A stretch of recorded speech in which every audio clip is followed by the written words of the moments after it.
From Brisbane and Adelaide, Australia, this is episode 80 of The Normal Blokes, a podcast dedicated to improving the competitive 40k experience. I'm Dineeth, and today we've got some very special guests joining us from South Australia.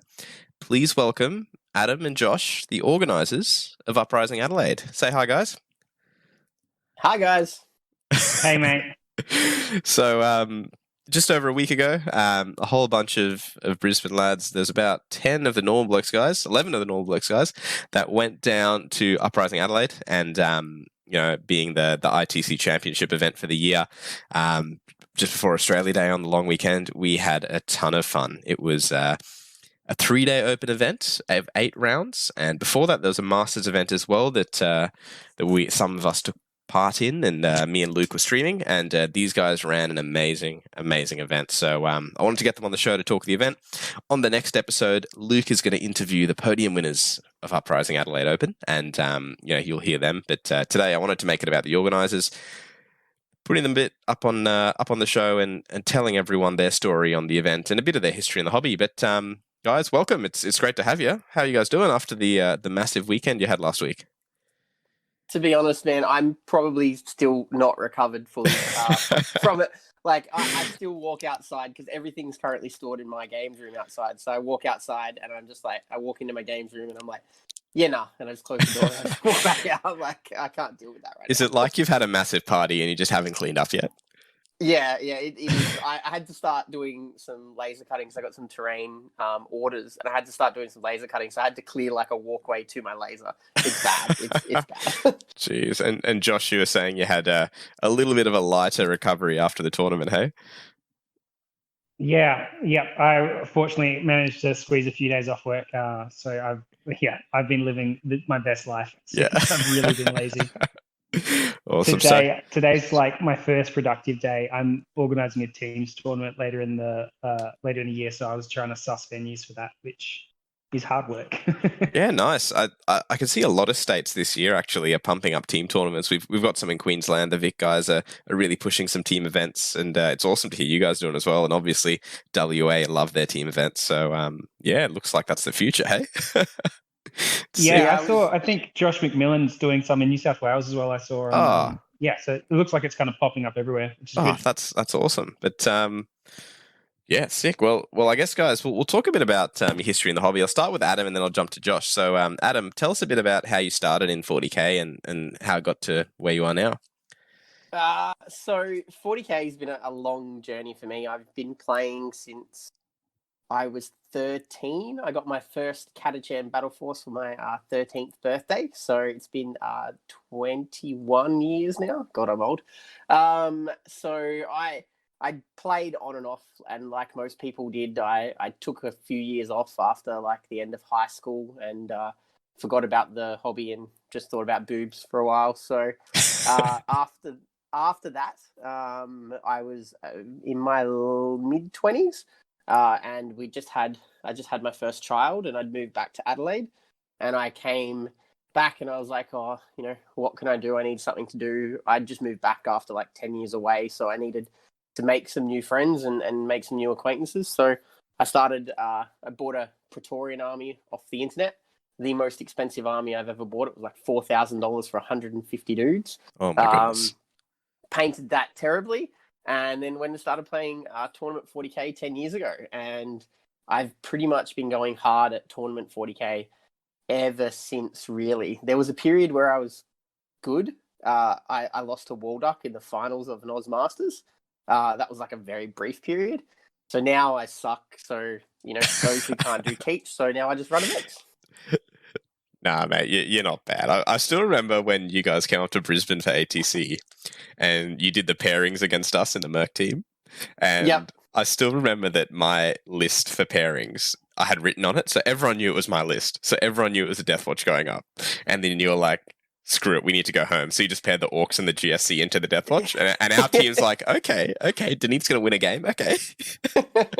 Yeah, that was definitely not our best showing at ATC. I had gone out on the Friday night when we got there and had like a work function because we've got an office in Brisbane. I didn't get home till 2 a.m. and we all went to practice matchups that night. So at 2 a.m. I was still very, very, very drunk, and we were practicing matchups. So, Yeah, Oh, you God. came in and woke me up to try and practice matchups. yeah, That's And definitely you not also our- brought a list. You weren't you playing? You were playing Tau until like a day before the event, and then just switched to like was it? Yeah, it was a Deathwatch? day before list submission because we had a tournament that weekend, and everyone had gone from not being able to kill 11 devilfish to being able to kill 11 devilfish in like a turn. So Yep. yeah. Yeah, fair enough. Yeah, And it's what about you, Josh? Tell us a bit about your life at 40K. So, sort of similar story. I started playing when I was like 13 or 14, like end of primary school. And then I was playing with a friend, and he moved to Queensland, I think. And so he moved away, and so I stopped playing. And then came back into it as an adult. Simon, the third event organizer, he has been a friend of mine for a number of years, and he really likes fantasy, not Age of Sigmar fantasy. Don't get him started on that. So he invited me around to play like a little mini one-day tournament at his house with fantasy models, and I had a lot of fun doing that. I actually won the like super casual thing with them teaching me the rules. And I was like, right, I've got the bit. So it's like straight onto Gumtree, picked up another Tyranids army because of course I had Tyranids in Tau, and I gave both my armies away to like an ex-girlfriend's little brother because he was playing. And then went back That's out so and bought sad. this. Yeah, such a bad choice.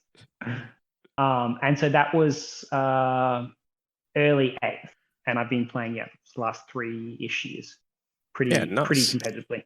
Yeah. Yeah, nice. Because you came up to Brisbane as well. Hey, you're on the Eldar Flyers, right, Josh? Yeah, that's right. Yeah. Yeah, nice. And sick. And I guess South Australia as a whole, because compared to both of your histories in the hobby, mine's pretty small. It's only about 4 or 5 years. But tell us a bit about how the South Australian scene has evolved while you guys were playing. I guess I'll start with Adam.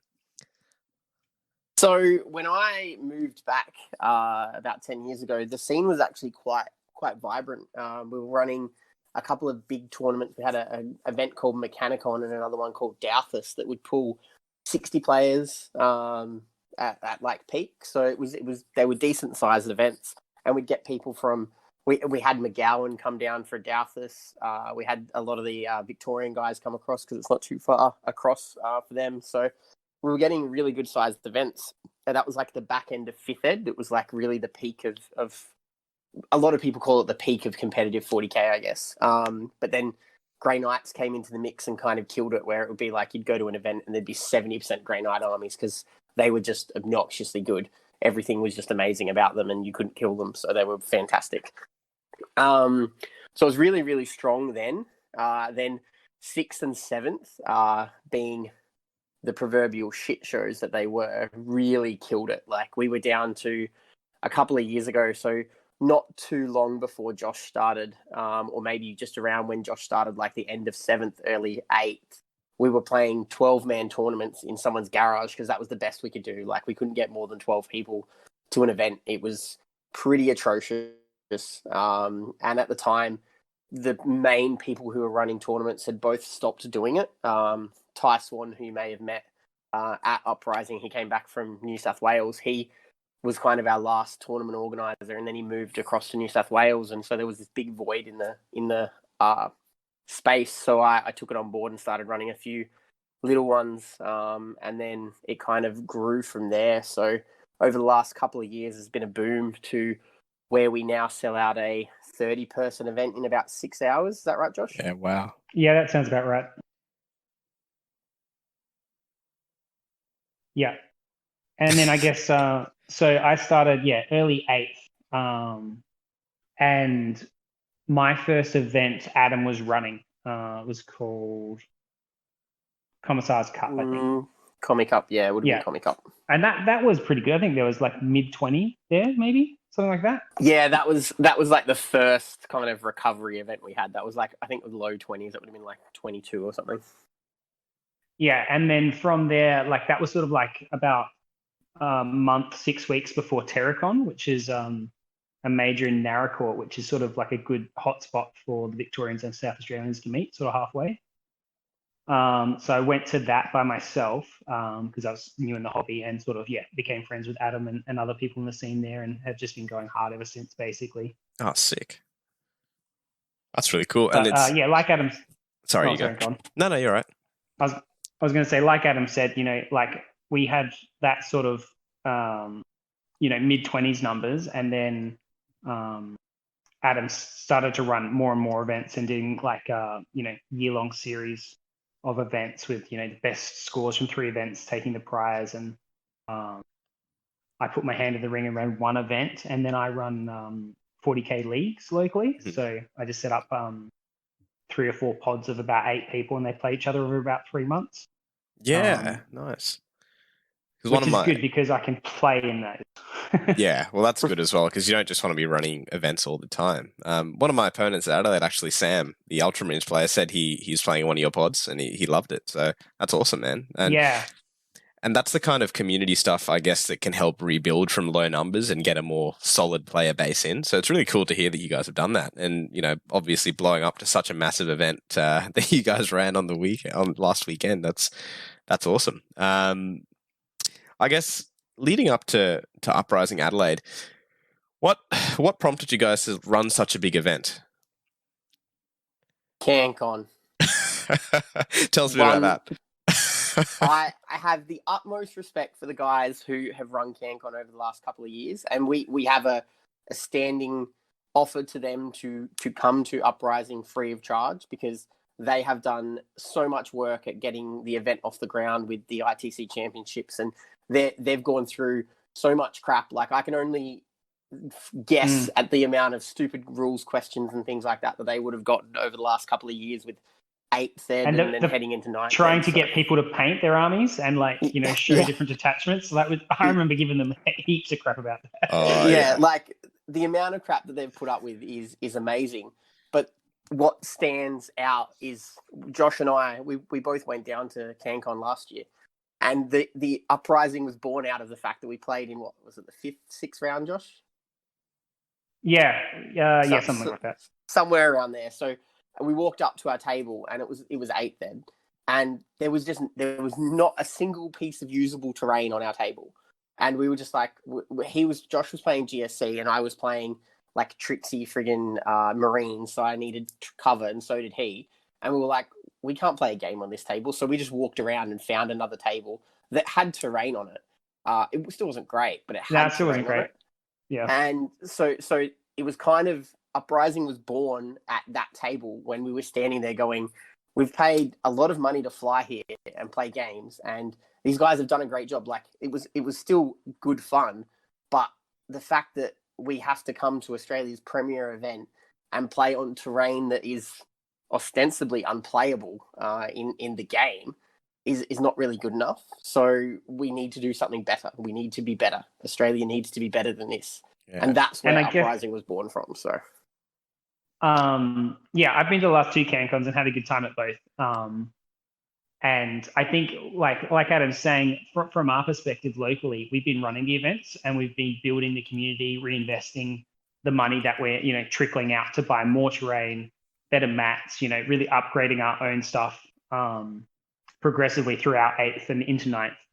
And so we come from like a meta where we have this really good usable terrain. I was playing GSC, I can't get shot, and then going to a table with like 2 ruins on it and just being like, okay, this is going to be a hard game. Like, it makes a big difference. So like the lists we took also weren't used to the state of the terrain, so we couldn't perform like we wanted to. And I guess the other thing locally, because our scene's been growing, is we actually outgrew the gaming club. So there's sort of 2 gaming clubs, one north, one south, but they just haven't, they don't have the space for the amount of people and the tickets we're selling now. So we're sort of in this sort of growing phase where we, got to the point where the terrain they had wasn't usable for 8th. So we had all our own terrain. We're bringing everything ourselves. Like, why are we going to the gaming club so we can't sell enough tickets to get everybody in there? So we're sort of just moving upward. And I guess this was sort of a good natural progression for us to challenge ourselves with a multi-day event and I guess fill the hole when we saw that CanCon wasn't running this year.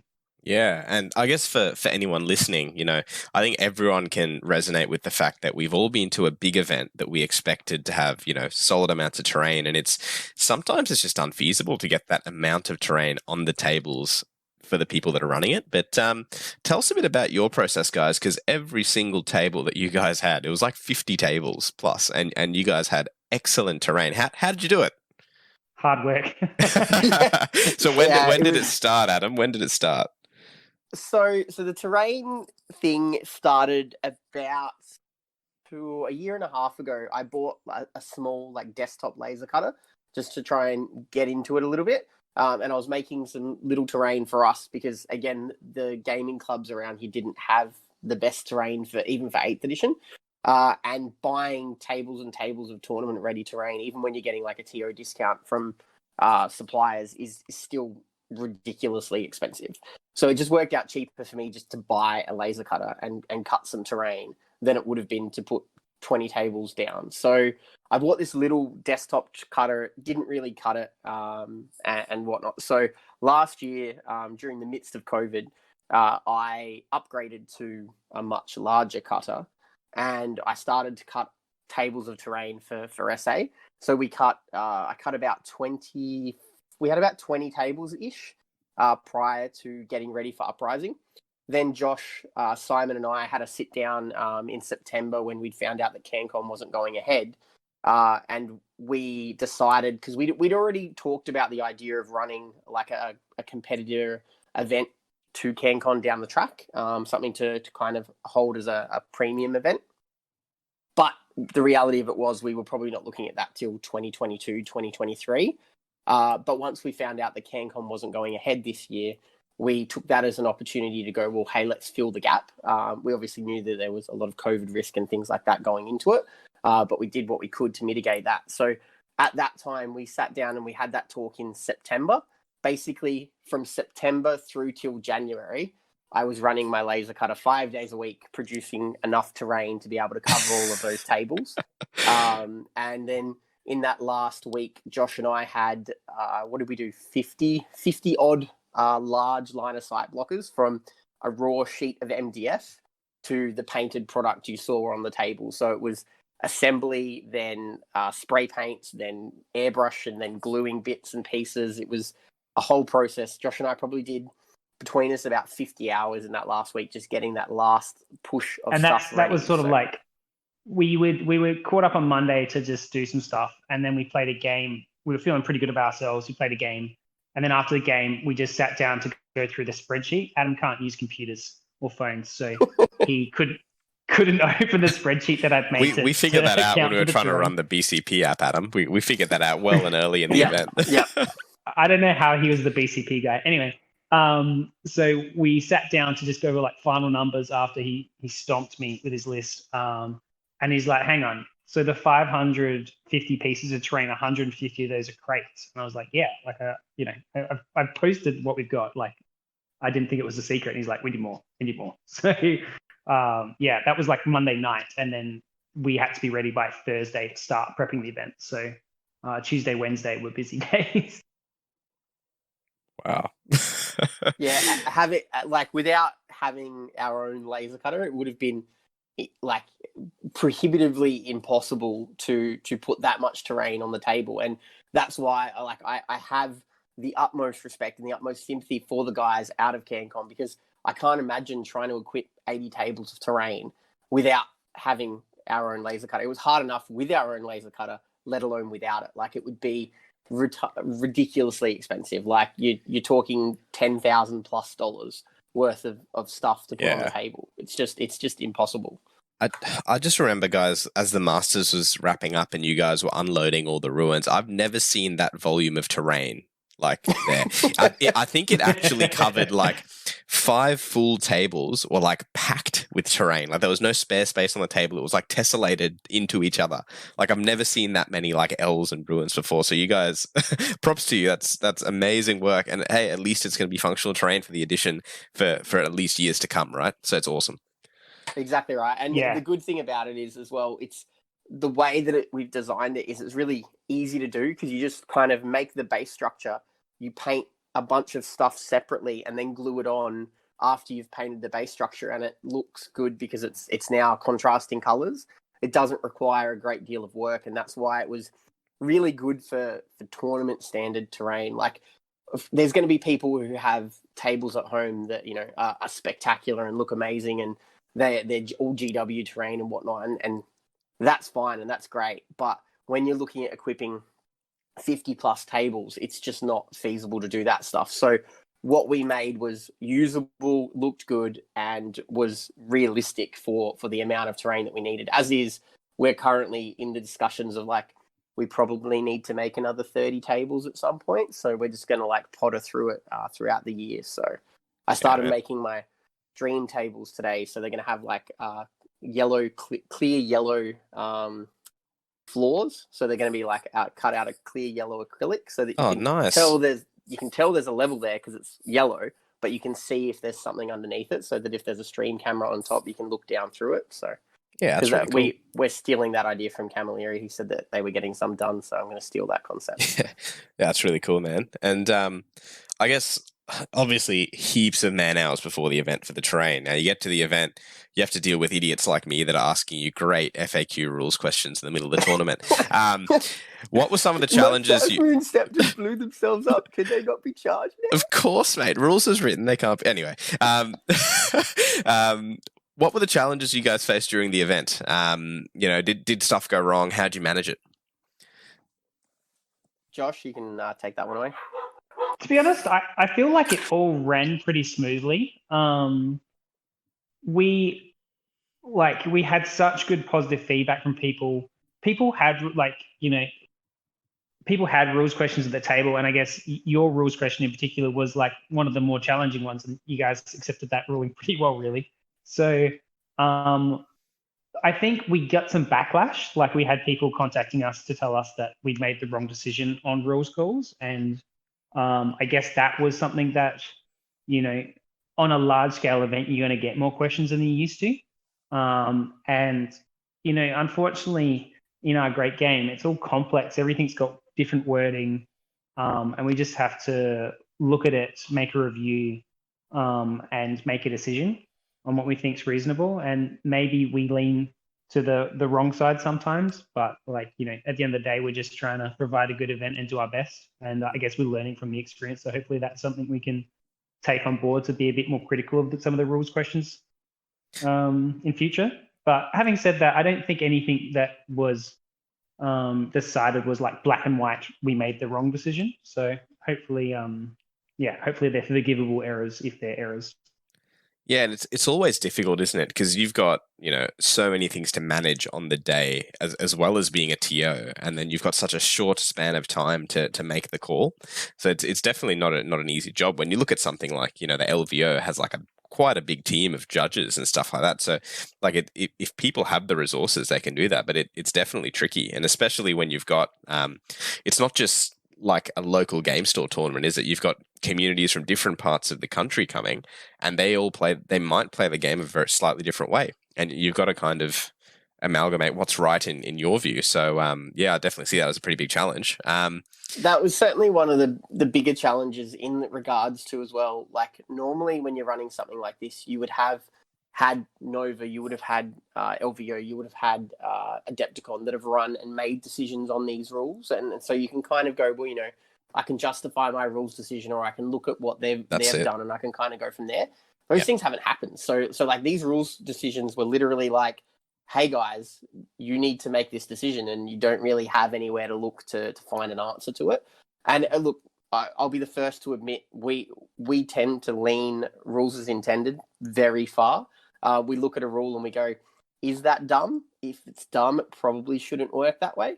And that's certainly some feedback we're taking on board. I actually was chatting to Adam Solis, TFG Radio, one of the head judges at LVO, about things along those lines, being that this is going to be the ITC championships. Like, how involved can we get with like their rules calls and judges and things like that? So there's definitely things in place that we can do to make that better for next year as the main point of feedback.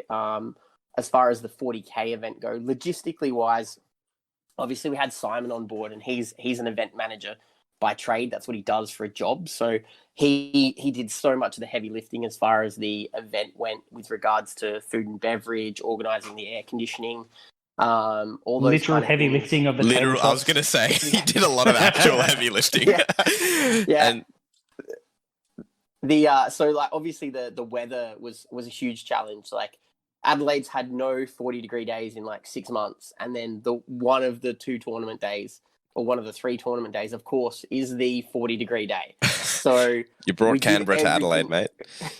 We did everything we could to make it feel like a unique CanCon experience. We even lit the place on fire and had the smoke pumping in the next morning. That was so funny on day 3. It was just, I couldn't believe it. I was just like, are you kidding me? Like, it's literally the worst timing that you could possibly expect. And in that hall on Saturday, Sunday, when it was really warm, it wasn't pleasant, but it certainly wasn't like take your pants off, big head meme type weather. So we did what we could. I think it was warm, but not hot, right?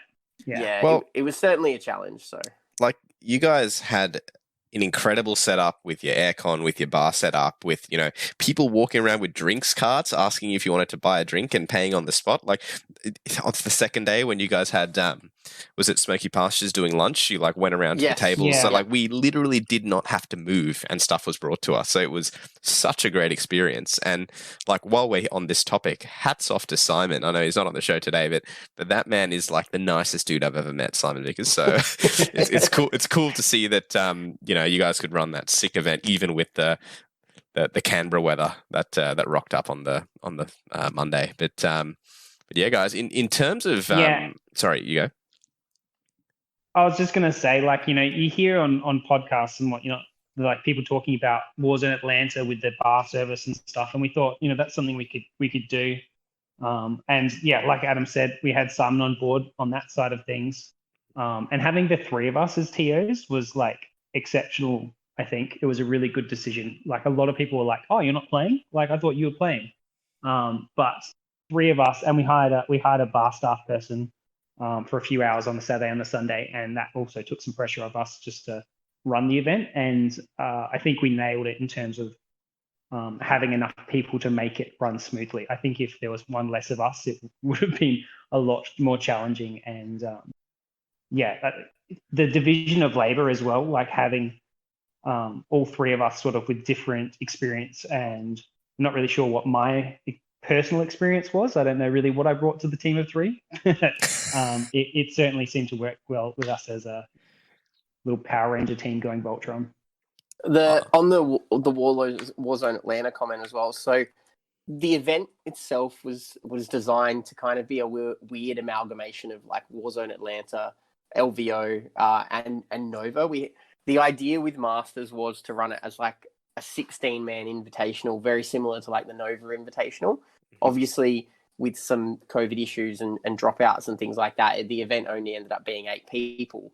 But running the Masters event alongside, like Masters has always struggled to attract the big names because of the fact that you're going to play in a 16-man tournament. It's like, and it's, you know, it's a whatever event. But when you're already going there for a 120-man tournament the next day and there's a significant prize on offer, then all of a sudden it becomes a lot more attractive. And at one point when we sent out the invitations for Masters initially, 13 of the 14 people who were the initial invitees, so the best of the states and then the best ranked overall, accepted the invite. So we were looking at probably the most competitive Oz Masters event ever. When those initial invites went out.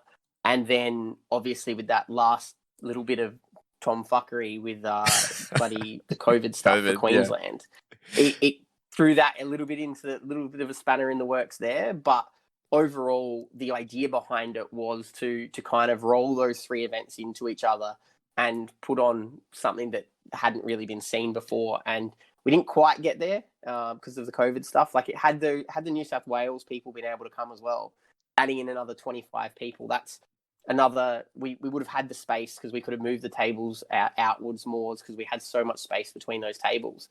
We would have got an extra couple of air conditioners in. There would have been an extra $1,000, $1,500 into the prize pool. There would have been all this extra stuff that we could have been able to do.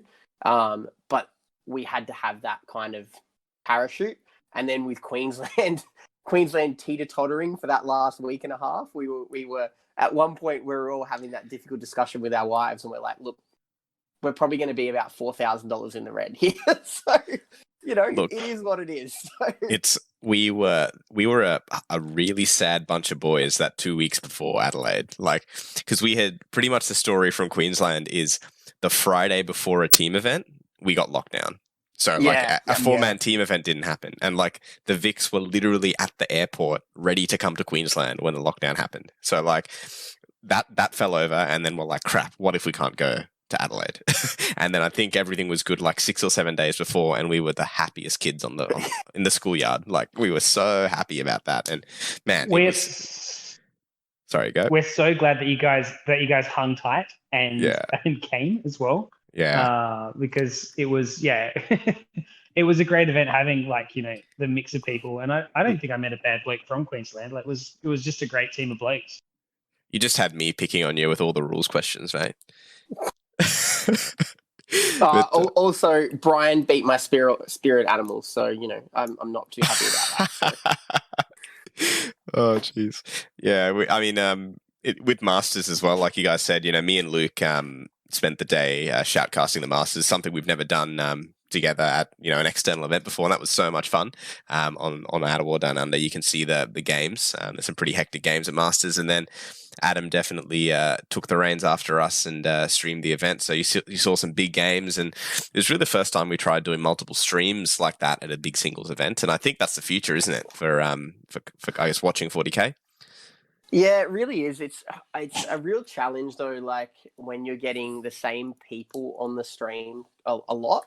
Yeah, I feel like potentially with the 3-day event, the first day we ran, just whoever landed on those tables kind of landed there. Mm-hmm. I even maybe feel like that should be the way, with the 3-day 8-round event, maybe even for round 4, maybe even round 5 as well, and then kind of put them on after that, just because of the fact that I'm pretty sure Morrisoli and Liam played every game from round 3 on those tables. So, but you also would have missed that matchup, right, between Morrisoli and Hackett. That was round 4 or 5. Yeah, okay, that's a valid point. I guess the other thing that I noticed particularly, and something that was called out on the stream, was being that it's 8 games and these guys are playing on these tables continuously, potentially the terrain needs to be adjusted. Obviously we had the challenges. We had a donated table from Brutal City, so we were committed to having that on the stream.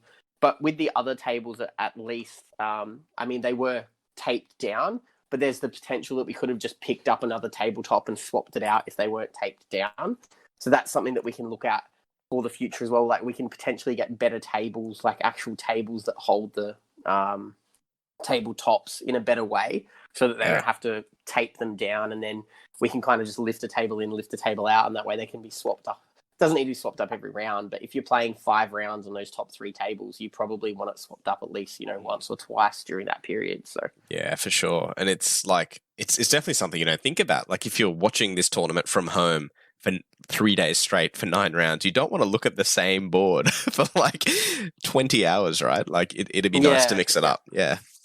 And it's obviously with the streaming, you can't just move the gear. You can't just change to a different table because you've got the whole challenge of the gear and everything like that. So it's definitely something to take into consideration and something that we'll look at moving forward as well. So yeah, and I guess moving on, you guys mentioned you looked at stuff like the Warzone Atlanta as a prestige tournament to get a bit of inspiration from, and you had some pretty cool bounties for the Open. Tell us a bit about them, because I really thought they were quite cool.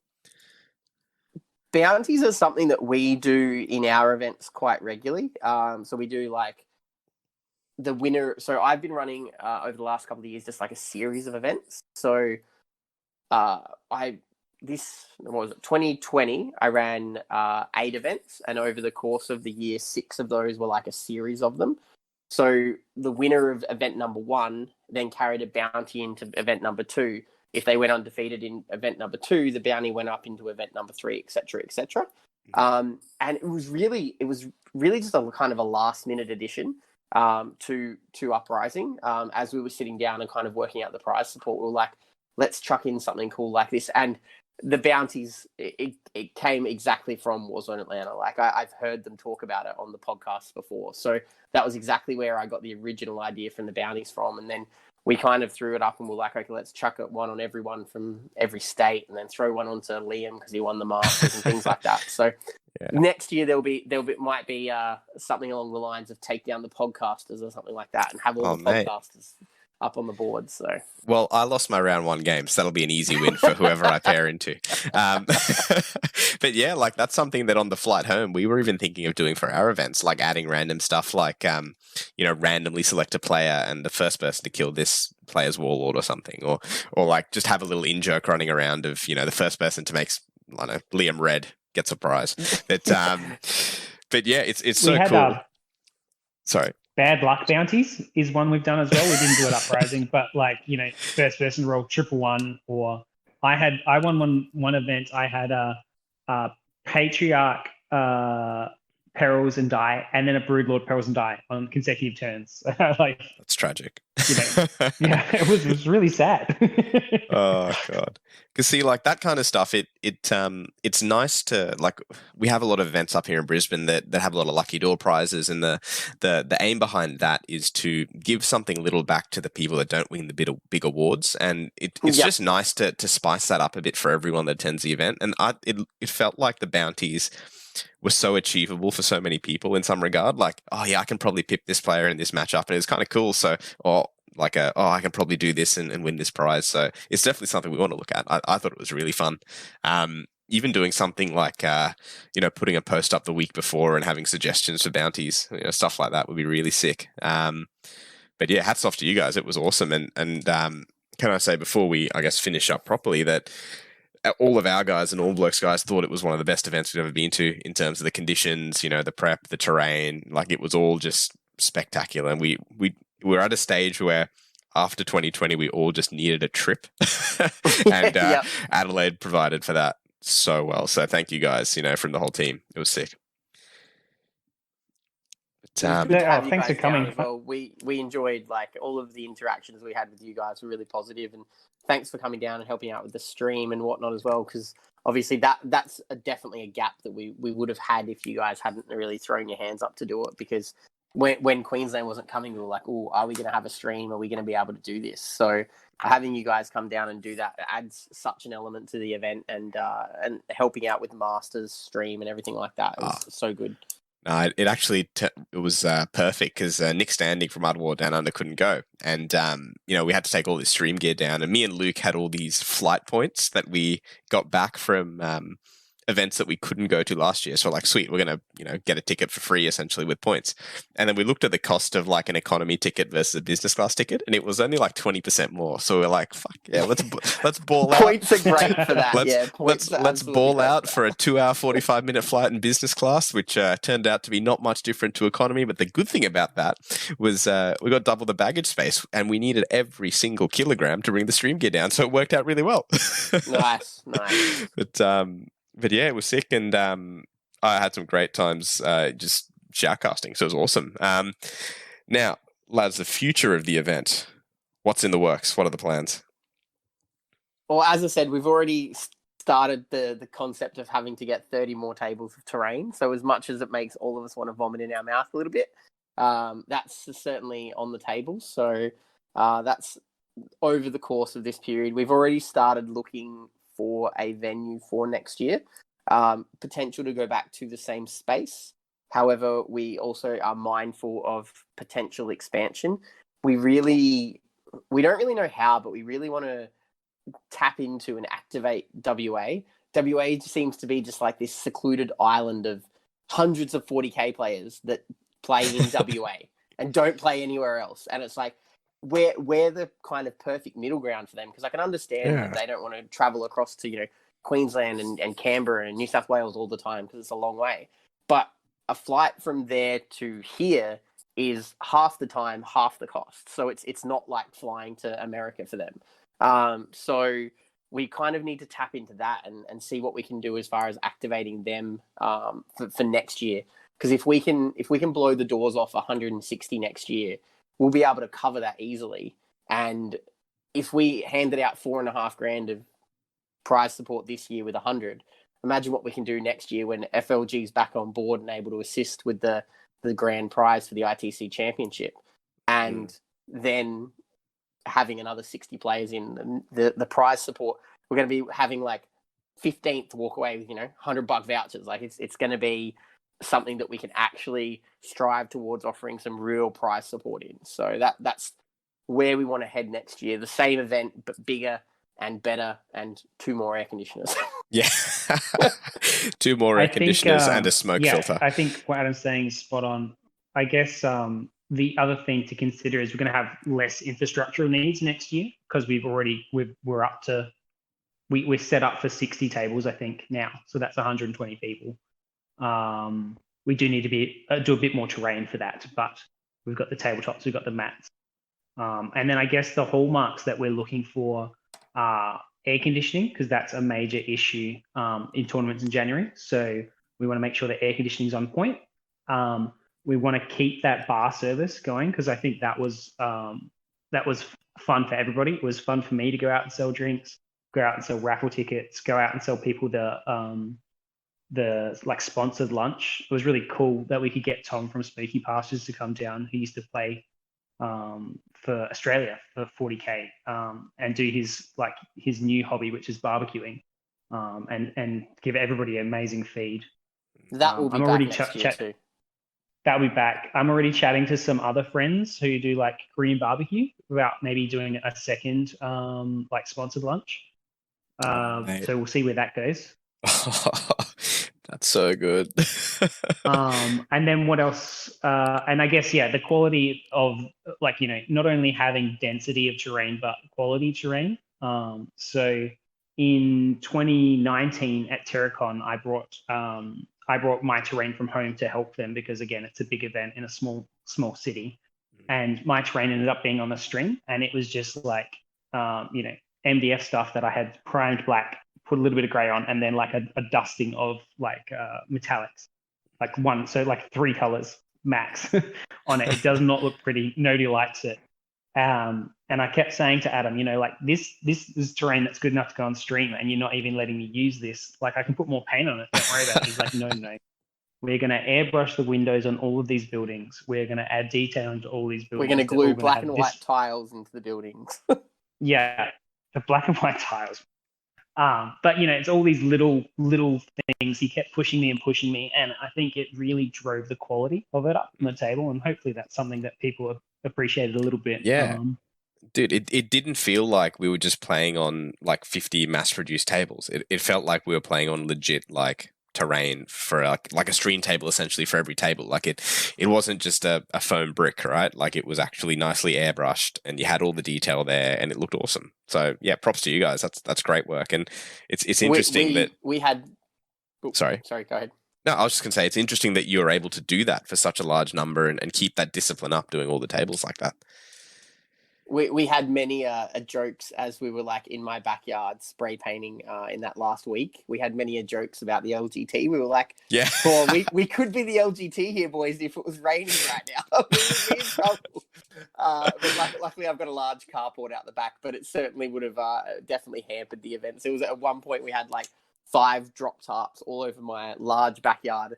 Josh at one station, one of the other guys at another station, me at another station, spray painting. We went through like 200 and something odd cans of spray paint. It was pretty crazy. So that's all on the cards for next year. And we say we're going to do all of this work throughout the year.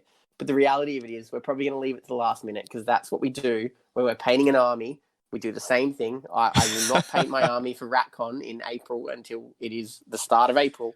So that's what's on the cards for next year. But the event will be bigger and better and cooler, and everything will be as big as it can be. There is essentially no upward cap. We don't have to worry about competing with space with other events. We don't have to worry about the selling out of tickets because of the other events are selling out of tickets. We don't have to worry about the issue of, do we have enough mats? Do we have enough tabletops? Do we have enough terrain? Because we can make it and build it and get it all. So there is no upward limit on this. And as much as I would love to say that next year we're going to hit 200, maybe that's 2 or 3 years down the track, because we're going to be running on the same weekend as CanCon, which is going to create some issues for quite a few people initially. But with LVO and where Dineeth, you were involved in the Nopen stuff. Do you hear where LVO is going to be? What casino? No, I actually didn't. Did you guys? Damn it! No, I was looking today, but I couldn't find it because I was working, so I couldn't see when they announced it, and I couldn't see it on the Nopen page. So well, we'll have But like with- 700 angry people commenting on this podcast, knowing what it is. So we'll know by tomorrow. But yeah, once when the LVO falls, the ITC Championship unfortunately just has to fall at that same time, and therefore it puts that awkwardness in place of CanCon and another major event running at the same time. But it is what it is, and we'll strive forward and do what we can to make people want to come because it's a great event, not just because lots of people go. So. Yeah, and it'll be cool to see Australia band up and still do a strong event at that time for sure. It'd be nice if we could do both, right? Like, I'd love to go to CanCon as well as have Uprising, but yeah, unfortunately with the ITC champs, we're going to have to be firm on the date. And maybe later in the year in Canberra would be milder weather, which would be nice. Yeah. They already do WinterCon and whatnot over there as well, which true. Ostensibly is great. It's at Epic and it's not 45 degrees and 100% humidity. So and those guys they run big events over there for that all the time. So all that kind of stuff, like, hats off to them. But it's just that weather in that shed. Oof. I've been 4 times now, and only once out of 4 times was the weather like mild enough to not die. The first time I went, it was literally 45 degrees and started raining in the afternoon, and I was just standing there at the table. I was playing Nurgle, so it was fitting, but I was just dripping with sweat. I was just like, ah. One other thing that we thought for next year is that we want to do like a WAG tour. So like for the wives and girlfriends. Oh, yes. Mate, So, this is awesome. Organize like a because we've got the wine Barossa region, Day or something, or Adelaide Hills Day. Like, we've got wine regions up the wazoo out here, but something fun for them to do. There's plenty of things to do in Adelaide. It doesn't get like the rep of other cities, but if you like your grog, it's there's fine places to go. Well, I was definitely keen to bring Ramya down this year, but maybe next year we'll have to do a Barossa tour before or after. So she can do one without you right now. That's the way it goes. So. But what if I want to go too, Napier? Well, you can just, I don't know, you can stay for an extra day. She can go on 2. She can go on 2. There you go. The guys were laughing at me at the house because everyone was drinking beers and I'm having this nice wine that I found at some bottle-o. And I'm like, I'm in South Australia, guys. I'm having red wine. Here's my Pinot Grigio. Yeah. But hey, guys, thank you so much for coming on the show. It's really great to hear about the event. And I'm sure people who went or people who were keen to go, were excited to hear how it all went. But anything that you guys want to plug or say before we finish up? One thing I want to shout out as well is we got quite a bit of support from the local lads from Terracon, which is in Narracourt, on the June long weekend, Queen's birthday. I don't know whether you guys in Queen, do you guys have it in the June long weekend, or do you have it? I think we used to, but now it's another time. Yeah. Okay. Yeah. So Terracon runs over that weekend. It's literally halfway between Adelaide and Melbourne. So it gets all the Adelaide guys, all the Melbourne guys. It's like a 100-man major in the middle of nowhere. And so they gave us a free entry for this year. And then also RatCon, which is in April in Ballarat, they gave us a free entry ticket as well. So those guys really got behind us, and we're reciprocating. So we're giving out a free ticket to each of those guys for next year for Uprising as well. So moving forward, there's going to be this like reciprocal nature, and any events that are looking to kind of grow their attendance from interstate. So if one of the Queensland guys wants to reach out and do like a reciprocal thing, happy to do that as well, because that all of these things, like if someone comes to Uprising and they're from Queensland and they win a Terracon ticket, that benefits Terracon because this person from Queensland now has a free ticket and they're like, I might go. And then they talk to Dineeth and they're like, Dineeth, do you want to go to this major in the middle of nowhere? And Dineeth's like, I love 40K. I play everything. So let's go. I'll come. So it all benefits everyone. So if we're all kind of working together and helping the community as a wider group, then that's going to be the best bet for everyone. So if anyone does want to reach out and do anything like that, we're more than happy to take it on board and get it pumped up for next year and offer free tickets and stuff like that, because essentially, you know, it doesn't cost us anything to help everybody out, and that can really grow the community and help us get back to where we were pre-COVID, with people being able to travel. Well, not WA right now; they can stay where they are, but everywhere else. Poor WA. So. No, not poor WA. They have been the worst human beings possible during COVID, and now they're finally feeling the effects of it. And it's just like, Sorry to all our WA listeners. Adam does not speak for the podcast. Anything you want to finish on, Josh? No, not really. Thank you guys for having us. Yeah, I guess we just want to be a positive influence on the wider community, and continue to grow other events and grow ourselves, and hopefully, hopefully we put on a good enough show that the word of mouth will be strong enough for next year to get people to come back rather than going to CanCon. Yeah, man, it was honestly an amazing event, and hey, thank you guys for taking a bit of time out of your evening to come on the show. For anyone listening, if you want to see a bit more of the content from Uprising Adelaide, the Art of War Down Under Twitch channel has a number of games streamed. But also, as always, if you like what you heard, give us a like on Facebook, subscribe to us on iTunes. We also have a Patreon at www.patreon.com/thenormalblokes to support the cost of the podcast. But yeah, thank you guys for listening. See you next time. Luke will be chatting to the podium winners of Uprising Adelaide. Have a good evening. See ya.